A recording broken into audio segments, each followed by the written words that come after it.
अरहन्ताणं नमो अरहन्ताणं नमो अरहन्ताणं।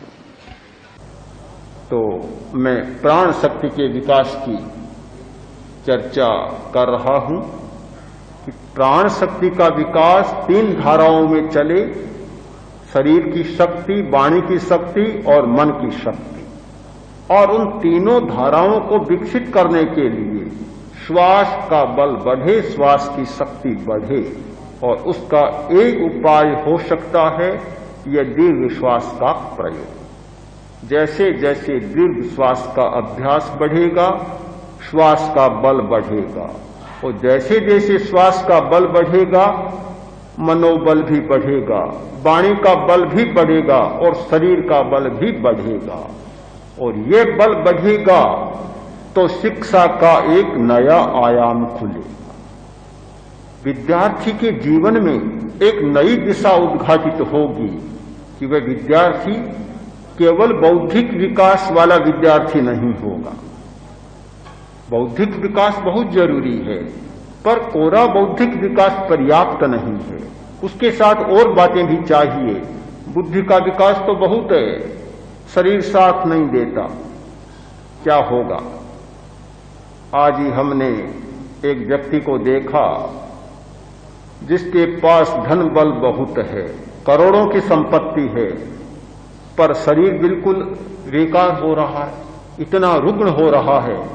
मैंने अपने सहवर्ती मुनि से कहा कि इतना धन, करोड़ों की संपदा, पर यह तो निरंतर दुख का अनुभव कर रहा है।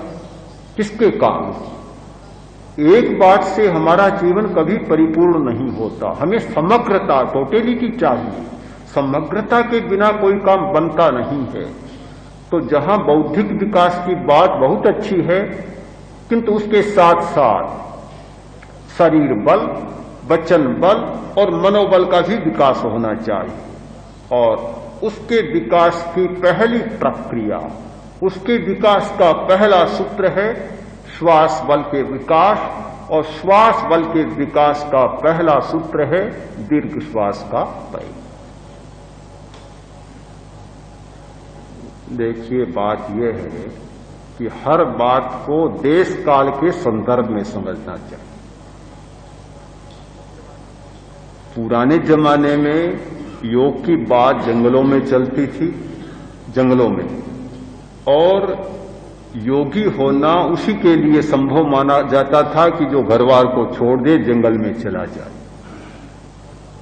आज इतनी स्थितियां बदल गई कि आज हमारा चिंतन यह हो गया कि हर आदमी को योगी होना चाहिए, एक सीमा तक। इसका कारण है कि आपने कौटिल्य अर्थशास्त्र देखा हो तो उसमें बताया है महामंत्री चाणक्य ने कि राजा को जितेंद्रिय और संयमी होना चाहिए।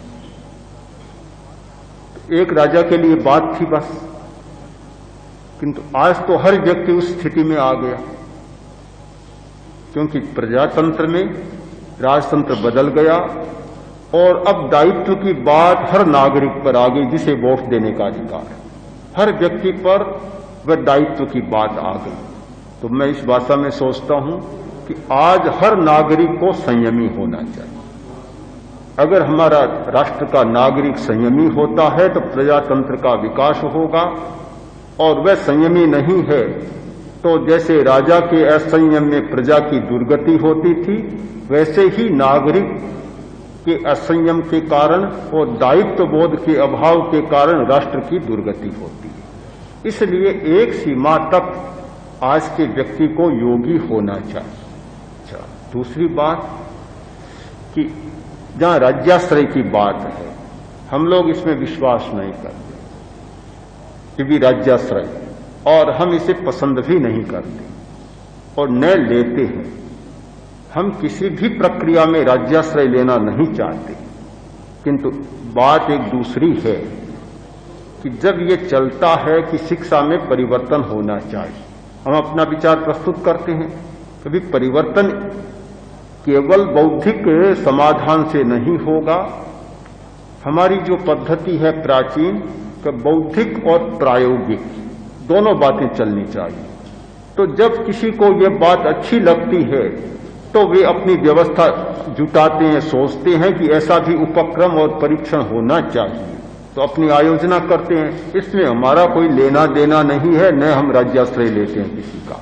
मैंने अभी जो पुलिस का शिविर हुआ तो उसके आयोजक हैं जो स्पेशल आईजीपी गुप्ता जी, उनसे पूछा कि आपके मन में ये पुलिस का शिविर करने की बात कैसे आई? हमने तो कोई प्रेरणा नहीं दी कि आपको ये करना है। आपने स्वयं हमारे सामने प्रस्ताव रखा, जब आचार्य श्री यहाँ थे उन्होंने ये बात रखी, तो आपके मन में ये बात कैसे आई? तो उन्होंने ये बात रखी कि मैं अनेक वर्षों से सोच रहा था कि हमारी ट्रेनिंग के साथ कुछ और भी बातें जुड़नी चाहिए, जिससे कि पुलिस में केवल दंड का अनुशासन नहीं, हृदय का अनुशासन भी आ सके। और जब यह प्रणाली हमारे सामने आई, हमें अच्छी लगी, तो हमने शिविर का प्रस्ताव रख दिया। अब मैं नहीं मानता कि उसमें कोई राज्याश्रय की बात है। उन्होंने प्रस्ताव रखा और हम जानते हैं तो बता सकते हैं, अभी ये प्रक्रिया है, अगर आप चाहें तो करें। और मैंने पहले दिन वहां पुलिस शिविर में कहा, आप आए हैं एक व्यवस्था के आधार पर, अगर व्यवस्था की बात को दिमाग में रखकर अभ्यास करेंगे तो बिल्कुल आप असफल हो जाएंगे। व्यवस्था के साथ आना एक बात है और प्रयोग करना बिल्कुल दूसरी बात है।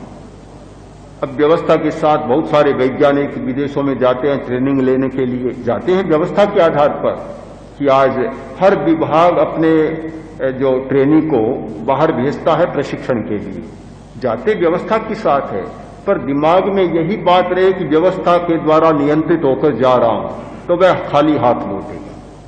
तो मुझे हर्ष है कि पुलिस के जवानों ने, अधिकारियों ने, उसमें सभी जो DYS रैंक तक के सारे लोग थे, उन्होंने बड़ी तन्मयता से अभ्यास किया और उसका काफी अच्छा रिजल्ट रहा।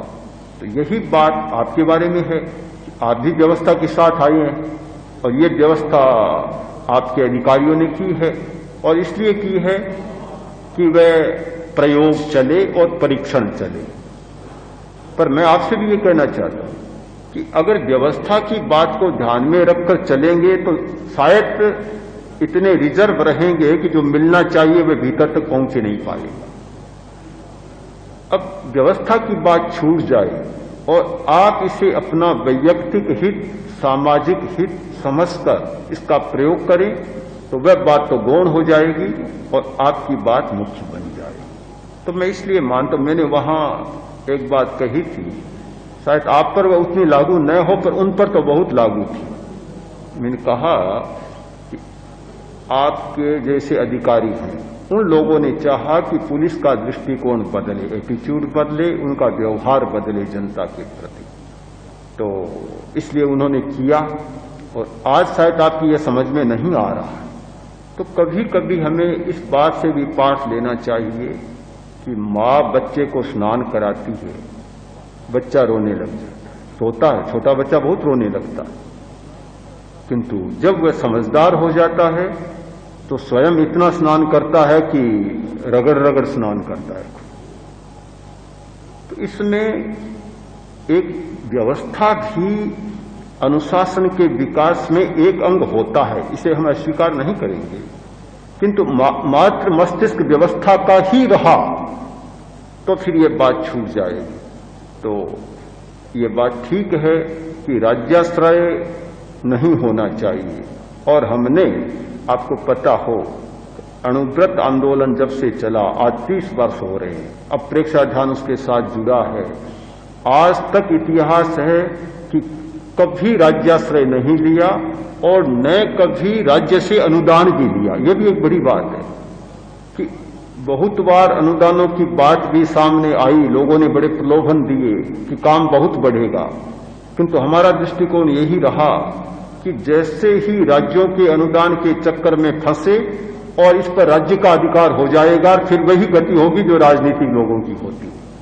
तो ठीक बात है, हम इसे पसंद नहीं करते, आपकी बात बिल्कुल समर्थन करते हैं। नहीं, योग में भी आ सकता है, किसी में भी आ सकता है। इसलिए हम तो योग शब्द को भी नहीं ला रहे हैं, अध्यात्म को भी नहीं ला रहे हैं, नैतिकता को, धर्म को भी नहीं ला रहे हैं। एक जीवन विज्ञान की प्रक्रिया के रूप में कुछ बातें सोच रहे हैं। और उसमें ऐसी बात है कि जैसे श्वास कोई विवाद का विषय नहीं, न किसी संप्रदाय से जुड़ा हुआ, न किसी धर्म से जुड़ा हुआ। योग के साथ भी कुछ उपासनात्मक पद्धतियां तो विवादात्मक हो सकती है, किंतु इसमें न तो हम ये कहते कि तुम ईश्वर की उपासना करो, न ये कहते कि मत करो, न अमुक उपासना करो और मत करो। ये सारी विवाद ज्यादा उपासनात्मक पद्धतियों में होता है। हम तो मात्र जो एक सूत्र है कि श्वास है, और जैसे आगे बढ़ेंगे कि प्राण है, शरीर है, शरीर के चैतन्य केंद्र हैं, ऐसे हैं कि जिसमें किसी का विवाद नहीं। तो आप जैसे ही 9 दिन 8 दिन अनुभव करेंगे तो आपको पता चलेगा कि एक भी ऐसी बात नहीं आएगी जिसमें कि किसी का विवाद हो सके या मतभेद हो सके। और मैं तो मानता हूं कि कितने ही चाहे भिन्न यौगिक प्रक्रियाएं हो सकती है, पर श्वास का, शरीर का, चैतन्य केंद्रों का किसी न किसी रूप में सबको आलंबन लेना होता है। ये थोड़ा बहुत अंतर होता है पद्धति का, टेक्निक का, कि कोई किस प्रकार से श्वास का प्रयोग करता है, किस प्रकार से करता है। तो ये तो बहुत गौण बात है। अगर हम इससे हटकर कोई बात करें तब तो विवाद की बात बन सकती है। पर मुझे लगता है कि हमने प्रेक्षा ध्यान की पद्धति में इस शरीर से हटकर किसी बात को नहीं जोड़ा, इसलिए मुझे लगता है इसमें कोई विवाद वाली बात नहीं। बहुत अच्छा प्रश्न है कि आपने मेरा ही विचार रखा कि प्रदूषण की बात जो है, मैं कहा करता हूं कि जैसे हठयोग की क्रियाएं, कुछ जो षटकर्म की क्रियाएं बहुत महत्वपूर्ण है, किंतु आज प्रदूषण के कारण कुछ क्रियाओं में परिवर्तन करना भी जरूरी है। इसीलिए मैं इस बात पर बल देता हूं, हर बात को देश काल के संदर्भ में सोचना चाहिए। जैसे अब हमारे प्राकृतिक चिकित्सक लोग अनुरोध करते हैं कि कच्चा दूध पीना चाहिए, यानी धारोष्ण दूध पीना चाहिए। बात तो बहुत अच्छी है, पर मैं इसका समर्थन नहीं करता कि आज धारोष्ण दूध पीना भी खतरनाक हो जाता है। इतने कीटाणु भर गए, इतने ये रेडियो सक्रियता बढ़ गई, तो उसमें बड़ी कठिनाइयां पैदा होती है। तो स्वास्थ्य के लिए भी ये प्रश्न है कि प्रदूषण है और उसमें बाधा है, पर क्या करें? प्रदूषण की बाधा को मिटाना तो हमारी शक्यता नहीं। ये तो सारे संसार में प्रदूषण भरा हुआ है। हिंदुस्तान में कुछ कम होगा और देशों में शायद ज्यादा है, और आपके शहरों में ज्यादा है, गांवों में और भी कम है। तो उससे मिटाना तो हमारे बस, किसी व्यक्ति के बस की बात नहीं है। यह तो एक जागतिक प्रश्न है और जागतिक समस्या है, किंतु फिर भी प्रदूषण के होने के उपरांत भी हम श्वास लेना तो नहीं छोड़ सकते, ये तो लेना ही पड़ेगा। और यह भी मानते हैं कि श्वास ईंधन का काम करता है। तो प्रदूषण है इस बात को जानते हुए भी श्वास की शक्ति को जितना विकसित कर सकते हैं उतना करें, तो कुछ न कुछ प्रदूषण पर भी विजय ही पाएंगे। यानी जो दोष भीतर जाएंगे तो श्वास के द्वारा बाहर निकाल देंगे। देखिए कि हमारे श्वास में जो 2 क्रियाएं, लेना और छोड़ना।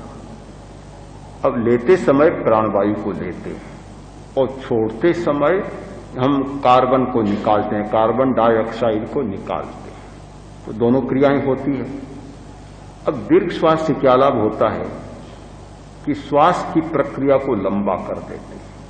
तो छोटे श्वास में हम कार्बन को कम निकाल पाते हैं, इसीलिए बेचैनी, मानसिक दुर्बलता जैसी स्थितियां बनती है। यदि हम श्वास को लंबा करें और पूरा निकालें तो बहुत सारा कार्बन जमा हुआ निकल जाता है और भी दूषित पदार्थ निकल जाते हैं। जैसे प्रारंभ में महाप्राण ध्वनि का प्रयोग करते हैं, कितना रेचन होता है, कितना लंबा रेचन। श्वास लेने में तो थोड़ा समय, किंतु रेचन में तो काफी लंबा समय लग जाता है, उतना ही दोष निकलता है। तो एक प्रश्न के पहलू को तो हम अशक्यता ही माने कि आज किसी व्यक्ति के शक्य नहीं, उसको तर्कशास्त्र में असत्यानुष्ठान कहते हैं। कभी वह तो हमारे लिए असत्यानुष्ठान है, किंतु जो सत्यानुष्ठान है जितना हम कर सकते हैं उतना तो करें, बस इस पहलू पर बस।